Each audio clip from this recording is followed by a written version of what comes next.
I received an email about field trips, and that is part of my role, is to manage and organize field trips for Taliesin West, asking if they could bring 1,600 students for a field trip.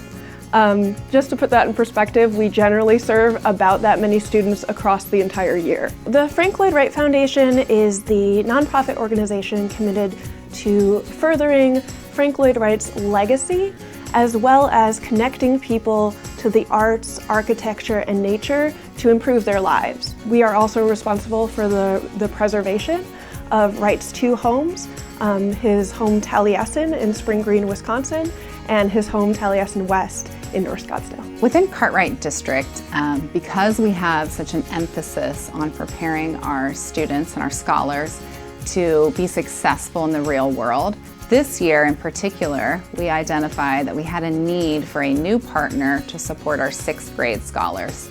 That's about 1,600 students. Through some networking and through exploring those potential partnerships, we came across the Frank Lloyd Wright Taliesin West team. It was a rare opportunity for us to find a partner that wanted to hear more about our vision for college and career readiness for our students and our field trip initiative, and wanted to explore a partnership with us. They didn't just say, yes, we can host field trips. They said, well, what do you want? What are the outcomes that you want to see for your students and your teachers? The school is also a Title I district, which means that they needed financial support to make this possible. The first thing I said was yes, and then I sought off to seek financial partners who could help us, one of them being Cox. When students come for a field trip at Taliesin West, they take a 1-hour guided tour of the historic area of Frank Lloyd Wright's home and studio, and then they get to do a hands-on activity.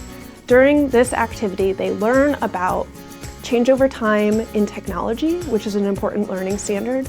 They learn about why a blueprint is even called a blueprint, and it's actually because of a process that was invented in the early 1800s. And so the students get to make their own floor plan, and they get to make a blueprint copy of their own, and they get to take both home. What we wanted to create was an opportunity to take them to an experience that they may not even know is in the Valley. And so with the immediate feedback from students, it's kind of like, wow, I want to be an architect, or wow, look at this natural beauty. The possibilities are endless.